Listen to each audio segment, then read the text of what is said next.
영성하면은 항상 누구와 관련이 있다 그랬습니까? 예수님과 관련이 있다 그랬죠.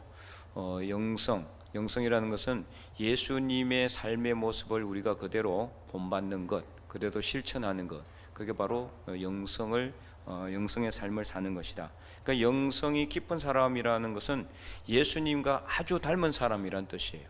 예수님이 했던 것과 아주 유사하게 똑같을 수는 없어요. 예수님과 똑같이 될 수는 없고, 최대한 예수님을 닮아가는, 예수님을 따라가는 그런 사람이 바로 영성이 깊은 사람이다, 이렇게 볼 수가 있는 거죠. 그래서 이제 성경에 나타난 이 믿음의 영성, 그러니까 예수님을 어떻게 믿어서 어떻게 행동했는지, 그래서 예수님께서는 그들에게 어떤 일을 해주셨는지, 이런 것을 우리가 살펴보면서 오늘 우리도 그런 이 예수님을 믿는 그 믿음의 사람들의 그런 믿음을 우리가 본받고자 하는 거죠. 그래서 이제 마태복음부터 이제 오늘부터 순서대로 이제 살펴보려고 합니다.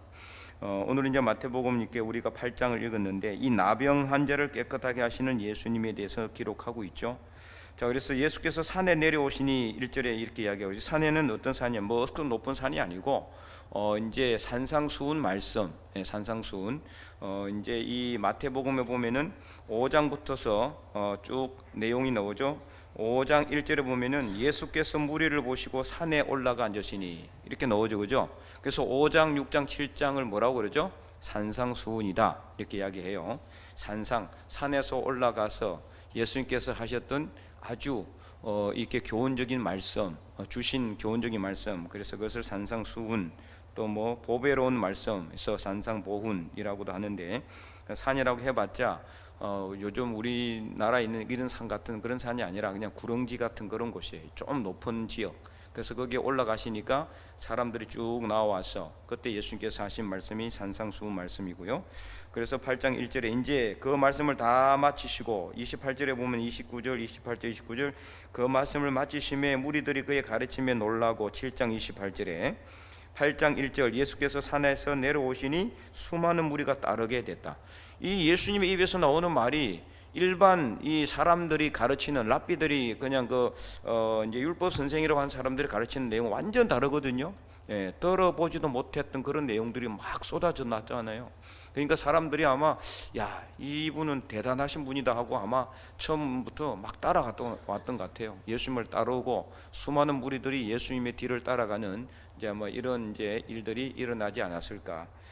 그럴 때 2절엔 한 나병 환자가 나와서 절하며 이르되 주여 원하시면 저를 깨끗하게 하실 수 있나이다, 이렇게 이제 이제 이야기를 해요. 그러자 예수님께서 3절에 손을 내밀어 그에게 대심히 이르시되 내가 원하노니 깨끗함을 받으라 하시니 즉시 그의 나병이 깨끗해졌다. 기적이 일어났죠. 나병은 지금도 불치병입니다, 그죠? 지금도 나병은 고치지를 못해요. 이제 진전 상태만 좀 이렇게 지연시킬 수 있을 뿐이지 이 치료가 없습니다. 나병은 한센병이라고 그러죠. 지금 나병이라고 그러지 않고요, 한센병이라고 그러는데, 지금도 이렇게 치료약이 없는 그런 이제 불치병인데, 당시에는 더 심했어요. 당시에는 이제 이런 나병이 걸리면은 어떻게 보느냐, 저주받았다, 그렇게 이제 믿었어요. 저주받았다. 그렇기 때문에 또 이제 나병이 이제 전염성이 있을 수도 있다고 생각하고, 실제 나병 환자와 접촉했다고 해서 전염이 되는 건 아닙니다.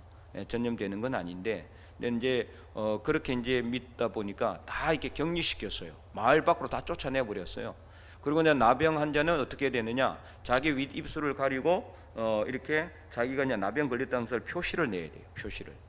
구약에 나와 있습니다. 그렇게 구약의 율법에.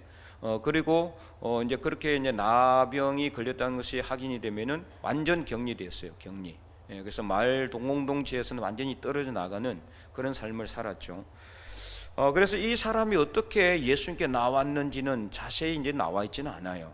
완전히 격리되어 있는 상태에서 이 사람이 어떻게 거기서 일로 올 수, 그래서 이제 당시에 나병 환자가 만약에 지나가면은 사람들이 돌을 던지고 막 무시하고 쫓아내고 그랬거든요. 이제 그래서 이 나병 환자가 예수님께 나왔다는 것은 엄청난 용기가 필요하다는 것을 알 수가 있죠. 엄청난 용기, 엄청난 믿음과 용기가 필요하다. 그러지 않으면은 절대로 나올 수가 없는 거죠. 잘못하면 어떻게 해요? 돌에 맞아 죽을 수도 있는 그런 상황이었어요. 자, 그래서 이 나병 환자가 나와서 예수님께 자기를 깨끗게 해달라고 했고, 예수님은 깨끗함을 받으라 하셔서 그의 나병이 즉시 나음을 받았다, 이렇게 이제 기록되어 있는데, 여기서 우리가 이제 예수님의 영성을 저번에 살펴봤지만은 이제 어쨌든 이 신약 성경에 나오는 모든 영성은 예수님과 관련된 겁니다. 그렇기 때문에 저번에 우리가 한 2년 전인가요? 예수님의 손을 내미는 영성 수요 예배 시간에 했는데, 오래돼서 아마 다 잊어버렸을 것 같아요. 손을 먼저 내미는 영성, 예수님 먼저 손을 내미셨어요. 이 나병 환자 아무도 가까이 하려고 하지 아니 그죠?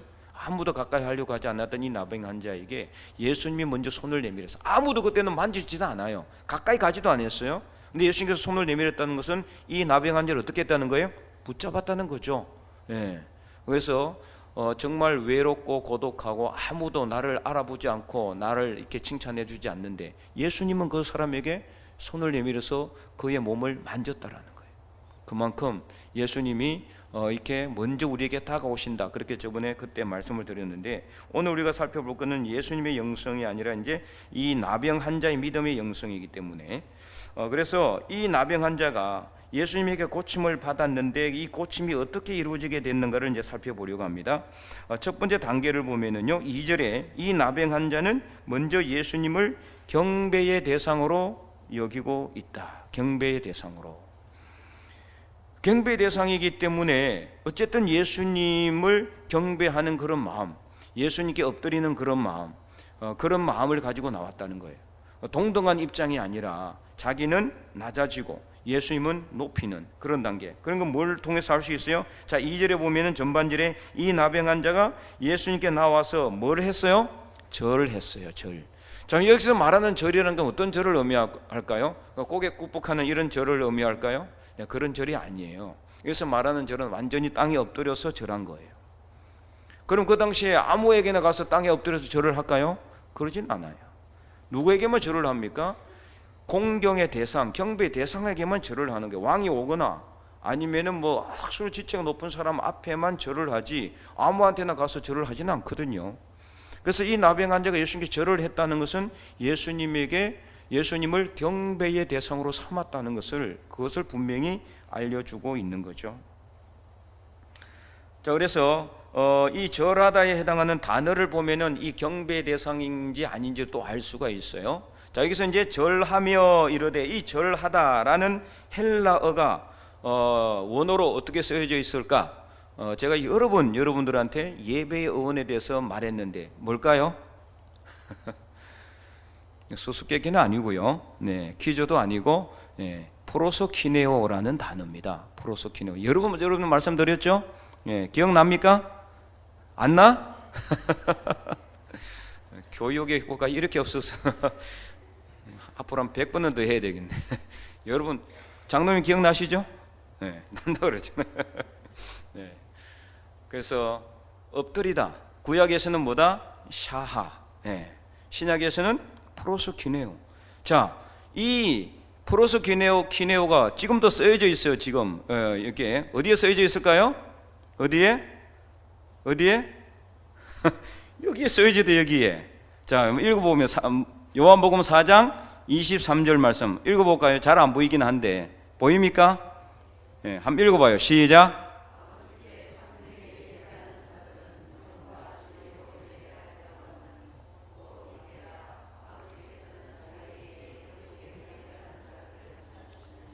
아멘. 자, 이 한 절에 예배라는 단어가 몇 번 쓰여져 있어요? 3번. 그럼 이 예배라는 단어가 헬라어로 뭐로 쓰여져 있을까요? 이거 신약은 헬라어로 쓰여졌죠, 그죠? 뭐라고 되어 있을까요?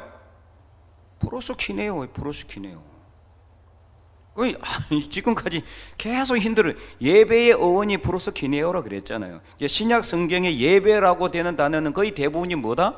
프로소키네오 또는 라트레이아 뭐 이렇게 이제 이렇게 돼 있는데 거의 대부분이 프로소키네오예요.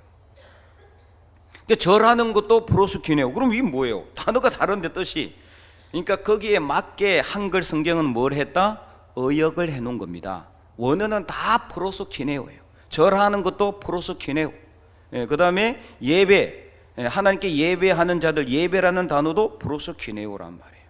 프로스키네오는 무슨 뜻이냐? 프로스는 뭐뭐로부터란 뜻이에요. 영어로 프람이란 뜻이에요. 뭐뭐로부터. 키네오는 키온이라는 단어인데 이 손등에 입 맞추다란 뜻이에요. 이게 원래 무슨 뜻이냐면은 서로 전쟁을 하면은 전쟁에서 진 패장이나 그러면 전쟁에서 진 나라의 왕이 전쟁에서 이긴 왕 앞에 가서 어떻게 한다? 무릎을 꿇고 그 손등에 뭐 한다? 입 맞추는 겁니다. 이게 뭐를 의미하느냐? 나는 당신에게 완전히 뭐 한다? 항복한다. 이제 나는 아무것도 아니고 당신의 종이다. 당신의 노예다. 당신은 이제 나의 뭐다? 주인이다. 이걸 갖다가 표시하는 겁니다. 이게 바로 프로스키네오예요. 그러니까 하나님께 예배하다의 프로스키네오는 뭐를 의미하느냐? 하나님은 우리의 뭐로 인정한다? 주인으로. 나는 아무것도 아니니 이제 하나님께 모든 것은 나의 삶을 뭐 한다? 맡기고 항복하고 내 것은 아무것도 없고 이제 하나님이 나의 주인이시니 하나님 뜻대로 나를 사용하시옵소서. 이게 바로 프로스키네오라는 거예요. 예배.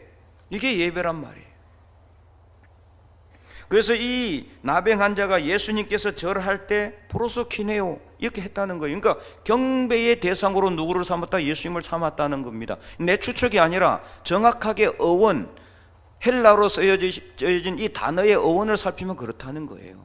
이 절했다라는 것은 그냥 절한 것이 아니라 단순하게 절을 한 것이 아니라 그냥 이렇게 뭔가 고침을 받기 위해서 절했다는 것이 아니라 예수님을 완전히 경배의 대상으로 삼았다는 것을 의미하는 겁니다.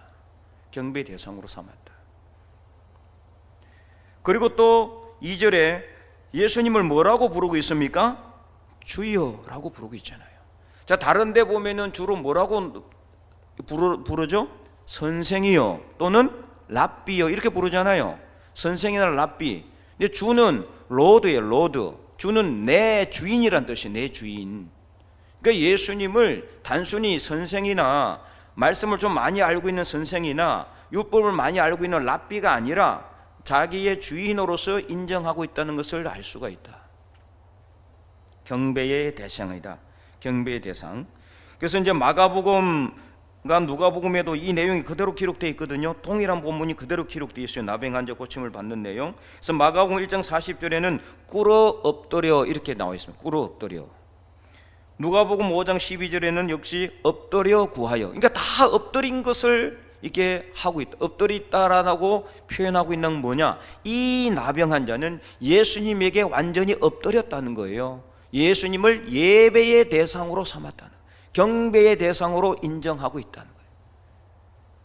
그 자리에 엎드려 가지고 뭐 찬송 부르고 뭐 주기도문하고 이렇게 해서 예배 드린 게 아니라 진정한 예배는 뭐냐? 진정한 예배는 하나님을 내 삶의 주인으로 모시는 것.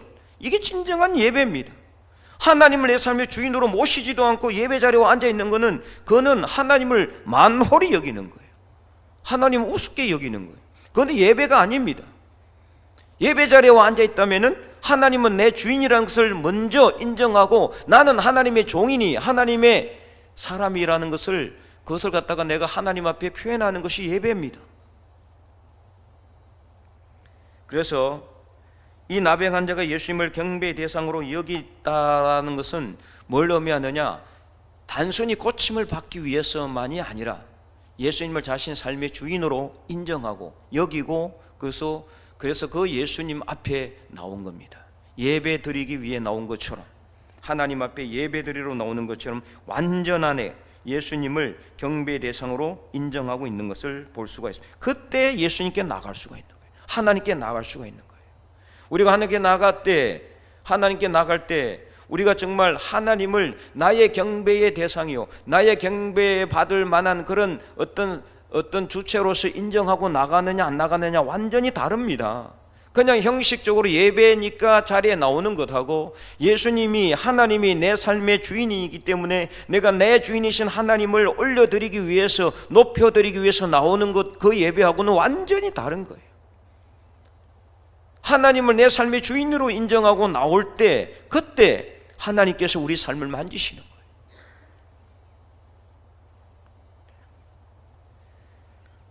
그래서 두 번째는 이제 이 나병 환자는 뭐가 있었느냐? 2절 후반절을 보면은 이 나병 환자에게는 예수님이 자신을 고칠 것이라는 뭐가 있었다? 믿음과 확신이 있었어요. 자, 그럼 뭘 보면 알 수 있느냐?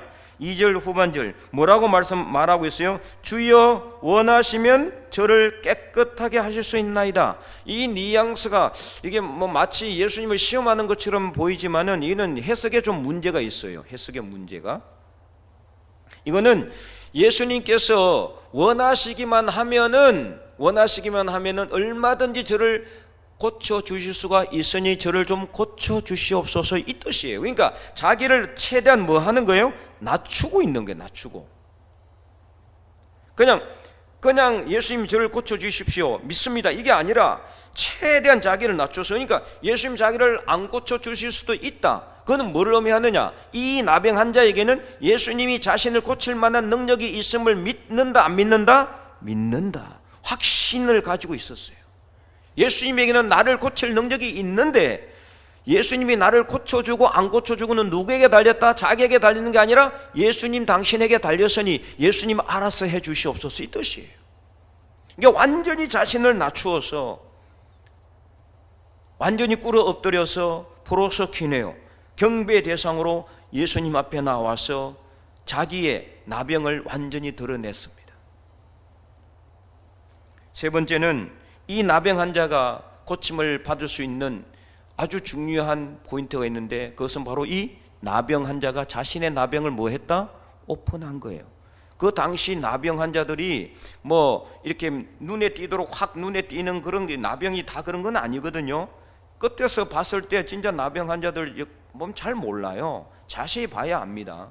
자세히 봐야. 눈썹이 없다거나 뭐 손이 이렇게 막 떨어져 나갔다든지 이런 거는 감추면 또 모르잖아요. 눈썹이 없는 거는 이렇게 그리면 다 이렇게 표가 안 나잖아요. 그러니까 겉으로 봐서는 잘 모르는 거예요. 근데 당시에는, 지금도 그렇지만은 당시 나병 환자들은 저주받았다고 생각하기 때문에 완전히 공동체에서 떨어져 나가 있는 사람들이기 때문에 사람으로 인정 안 하고 취급을 하지도 않았어요.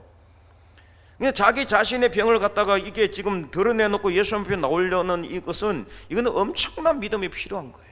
그래서 믿음의 영성이라는 거예요.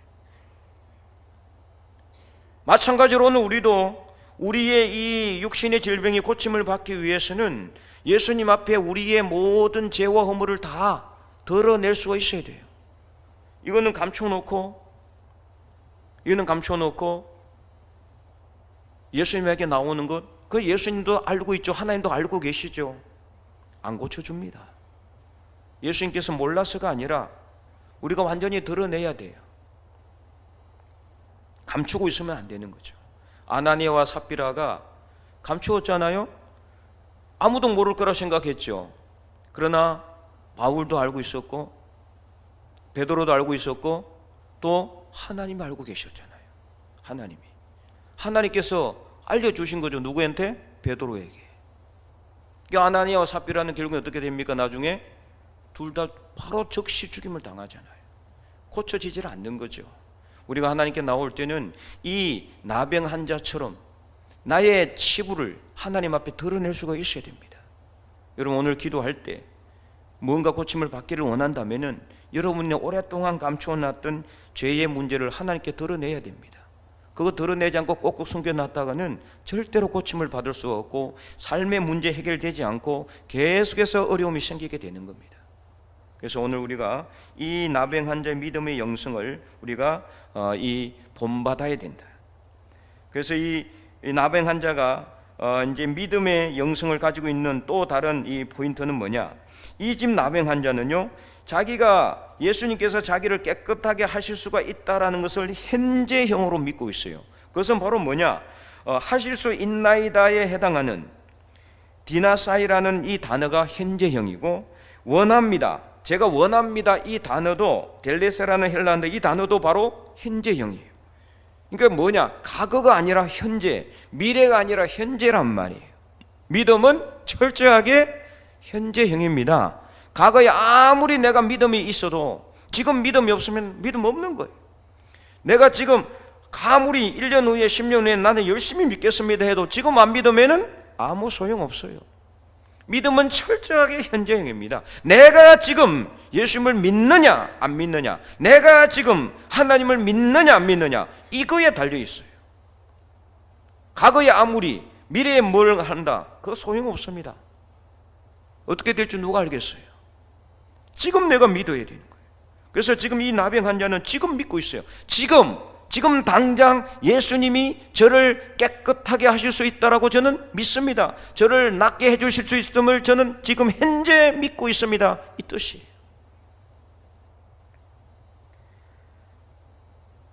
그래서 예수님께서 지금 현재 자신을 낫게 해주실 거라는 믿음을 가지고 있었기 때문에 예수님은 그를 낫게 해주셨습니다. 예수님, 내가 옛날에요 정말 믿음이 있었거든요. 옛날에 산 옮길 만한 믿음이 있었고 교회를 10개나 세우고 아무 소용. 지금 예수님 안 믿으면 뭔 소용이 있겠어요? 지금 믿음 없으면 뭔 소용이 있겠어요? 현재형입니다. 믿음은 철저하게. 내가 지금 예수님을 제대로 믿고 있느냐 없느냐, 내가 지금 예수님을 제대로 붙들고 있느냐 없느냐, 여기에 우리의 믿음은 달려있는 겁니다. 그래서 지금 예수님을 믿으시기 바랍니다. 지금 하나님을 바라보시기 바랍니다. 과거의 하나님이 아니라 지금의 하나님입니다. 그래서 하나님은 산자의 하나님이라고 그랬잖아요. 죽은 자의 하나님, 과거의 하나님이 아니에요. 지금 산자, 지금 살아서 움직이고 있는 여러분의, 나의 하나님, 여러분의 하나님, 지금 살아계시는 하나님, 그 하나님을 우리가 믿고 나가는 거예요. 특별히 오늘 본문에서 이 나병 환자가 또 강력한 믿음이 있었다는 것을 알게 해주는 또 다른 단어가 있는데요. 그러니까 여러분들이 성경을 묵상하면서 여러분이 몰랐던 것들이 너무 많죠. 막 묵상을 하면 할수록요, 이런 것들이 계속 나오는 거예요. 그러니까 한 번 말씀을 읽지 말고 두 번, 세 번 읽고 또 읽고 이 뜻이 무엇인가를 계속해서 묵상하셔야 돼요. 그래야 우리에게 돌아오는 영적인 통찰력이 생기게 되는 거예요. 그것은 바로 깨끗하게 하실 수 있나이다, 이 단어예요. 깨끗하게. 자, 주여 원하시면 저를 치료하여 주실 수 있나이다, 이렇게 안 했어요. 뭐라고 했어요? 깨끗하게. 깨끗하게. 통상적으로 성경에서 치료에 해당하는 단어는 데라피오라는 단어입니다. 헬라어에 보면 다 그런 단어가 쓰여졌어요, 원어를 보면은. 그러나 지금 이 나병 환자가 쓴 단어는 데라피오라는 치료하는 것이 아니라 깨끗하게 하는, 정화하는, 성결하게 하는, 정결하게 하는다라는 단어를 쓰고 있어요. 그게 바로 뭐냐 하면은 카다리조라는 단어입니다. 이 단어는 영적으로 깨끗하게 되는 것을 쓸 때 사용되는 단어예요. 다시 말해서 이 나병 환자는 단순하게 예수님이 자신의 병만 고쳐주기를 원하는 것이 아니라 영적으로도 자신을 완전하게 정화시켜 주실 것을 믿는다라고 믿음이 있었다라는 거예요. 이 중요해요. 그래서 우리는 치료만 받을 것이 아니라 뭘 받아야 된다? 치유를 받아야 돼요. 내 육신의 병만 치료받는 것은 물론 이것도 중요하죠. 내가 다리 아픈 거 고침받고, 내가 머리 아픈 거 고침받고, 무슨 암덩어리 나아지고, 이거 치료받는 것도 중요하지만은 그 치료받으면 뭐 하겠습니까? 내가 믿음이 없다면은 그거는 그냥 육체적으로 치료받는 거 외에는 아무것도 없어요. 근데 거기에 나아가서 우리는 뭐까지? 마음의 병까지 고침을 받는 거, 이게 바로 뭐예요? 치유입니다. 치유. 치료는 그냥 상처를 꿰매는 것을 의미해요. 치유는 상처를 꿰매고 그 사람이 그로 인해서 받았던 마음의 상처와 아픔과 그런 것들을 다 치유하는 것을 의미한다. 그래서 이 나병 환자는 주님께, 예수님께 뭐를 원했느냐? 자기를 완전하게 정결하게 해달라, 이것을 기도하고 있다. 이것을 원하고 있다. 자신 영혼 구원까지, 자신의 영혼의 구원까지 예수님에게 원하고 있다는 것을 알 수가 있어요. 오늘 우리도 마찬가지예요. 우리가 예수님께 나갈 때 단순히 여러분 병의 치료받는 것만 원하지 마시고, 병도 치료받고 내 마음의 모든 것까지도 다 치료해 주시옵소서, 이렇게 기도를 하셔야 돼요. 하나님은 뭐라고 말씀하셨어요? 내 귀에 들린 대로 행한다 그랬어요. 우리가 이것만 해달라 그러면 이것만 해줘요. 그래서 우리는 병만 치료받기를 원하지 말고 내 모든 삶의 치료까지 받기를 원한다라고 하나님께 기도하셔야 돼요. 그럴 때 우리는 하나님께서 우리의 질병도 치료하고 우리 삶도 치유해 주실 줄로 믿습니다. 그래서 오늘 우리의 이 나병 환자의 믿음의 영성을 우리가 본받아서, 특별히 오늘 우리가 첫 번째로 하나님께 나올 때 정말 경배 드리고자 하는 마음으로 하나님께 예배 드릴 수 있기를 바랍니다. 그렇게 나오셔야 치료받을 수 있고 치유받을 수 있는 거예요. 두 번째는 어떻게 하라? 우리의 삶이 하나님께 완전하게 나와서 어떻게 한다? 고칠 것이라는 믿음이 있어야 된다. 내 믿음과 확신도 없는데 하나님 고쳐주세요, 이거 안 고쳐집니다. 나한테 믿음이 없는데 어떻게 고쳐지겠어요? 제가 이 많은 우리 이제 아프신 분들을 위해서 기도해주고 이렇게 하는데 항상 저는 하는 말이 먼저 당신이 믿음이 있어야 됩니다, 이걸 말해요. 내가 믿음이 없는데 아무리 목사님이 믿긴 낫게 해달라고 한다고 해서 나을 수 있겠어요? 물론 그럴 수도 있겠죠. 그러나 더 중요한 것은 뭐예요? 본인의 믿음이에요. 본인의 믿음, 내 믿음이 가장 중요해요. 내가 이 낫게 될 것이라는 믿음과 확신이 없으면 안 되는 거예요.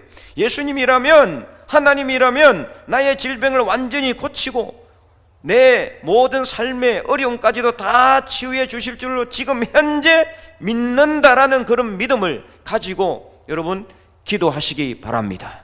그래서 오늘 이 수요 예배 여러분들이 간절하게 기도할 때 그런 이 나병 환자의 그런 믿음의 영성을 본받아서 오늘 우리가 기도하는 모든 기도의 제목이 다 응답받고, 그래서 그 하나님의 놀라운 능력의 역사를 우리 모두가 경험하고, 여러분들이 나라와 민족을 위해서 기도하고, 교회를 위해서 기도하고, 우리 교회 학교를 위해서 기도하고, 우리 또 주변 한우들을 위해서 기도하고, 여러분의 가정과 자녀와 여러분의 모든 삶을 위해서 기도할 때 그 기도의 제목에 다 응답받는 역사가 일어날 수 있기를 주님의 이름으로 간절히 축원드립니다.